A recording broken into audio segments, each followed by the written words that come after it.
Hello बच्चों। यहां लिखा हुआ है spring has natural length 50 centimetre and force constant is 2 into 10 raised to the power 3 Newton per meter. A body of mass 10 kg is suspended from the spring and is stressed. If the body is pulled down along the length 58 centimetre and released 58 centimetre मतलब expansion हुआ उसमें 8 centimetre का, it executes simple harmonic motion. What is the net force on the body when it is at the lowest most position? तो ध्यान से सुनना बेटा।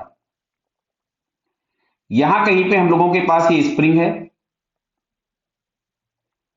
जिसको कि हम लोगों ने एक्सपैंड करके रखा हुआ और यहां ब्लॉक लटका दिया इस जगह पे। This is expanded. ये हमारे पास कुछ नेचुरल लेंथ थी, ये हम लोगों के पास इसकी नेचुरल लेंथ पोजीशन है और हम लोगों ने इसको यहां तक खींच दिया है बाई सम डिस्टेंस 8 सेंटीमीटर, जो कि हमको दिया गया है 50 सेंटीमीटर नेचुरल लेंथ और 58 तक खींचा, तो दिस एक्सपेंशन 8 सेंटीमीटर। तो अगर हम इसका यहां से फ्री बॉडी डायग्राम बनाए तो बेटा mg नीचे लगेगा, तो जो भी स्प्रिंग फोर्स होगा वो ऊपर लगेगा आपके पास Fs। क्लियर?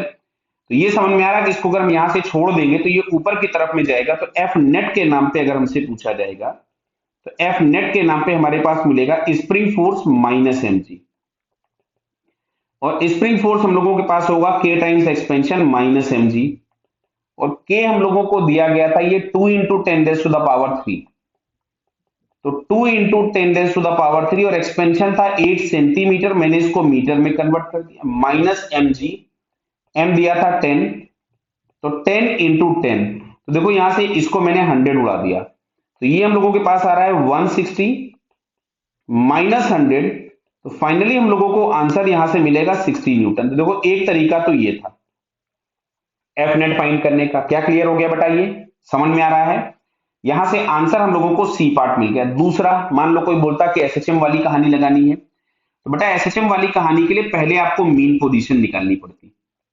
मीन पोजीशन वहां पे आती जहां पे mg बराबर k डेल्टा एल होता, बराबर है, जो कि मैं चलो निकाल के बता देता हूं। तो ये आ रहा है यहां से 10 into 10 बराबर 2 into 10 raised to the power 3 into delta L, तो इससे ये 100 कैंसिल हो गया, तो डेल्टा एल बराबर हम लोगों के पास आ रहा है 1/20 मीटर, यानी डेल्टा एल जो है वो आया 5 सेंटीमीटर। कितना आया? 5 सेंटीमीटर, और इसको 8 सेंटीमीटर खींचा गया था, मतलब फर्दर हम लोग यहाँ पे इसको 3 सेंटीमीटर और खींच दिए।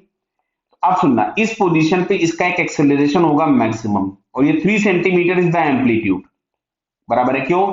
मीन पोजीशन से किसी भी डायरेक्शन में जितना डिस्प्लेसमेंट होता है उसको हम बोलते हैं एम्पलीट्यूड।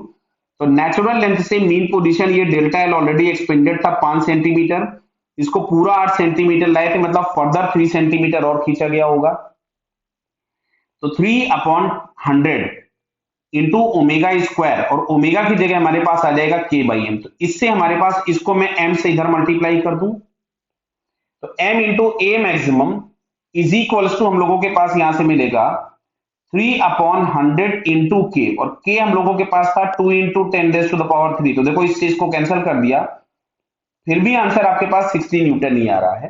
तो देखो एक तरीका ये था कि हमने ये पूरा एसएचएम यूज किया, ये पूरे कंसेप्ट सारी चीजें निकाली और फिर आंसर आया, या बेसिक आप एनएलएम लगा लेते तो भी आपको नेट फोर्स मिल जाता। तो बेटा दोनों मेथड क्लियर हुए होंगे, तो फाइनली इस क्वेश्चन का आंसर हम लोगों के पास क्या होगा? सी। तो C option is the correct answer. Okay बेटा, ऑल द बेस्ट।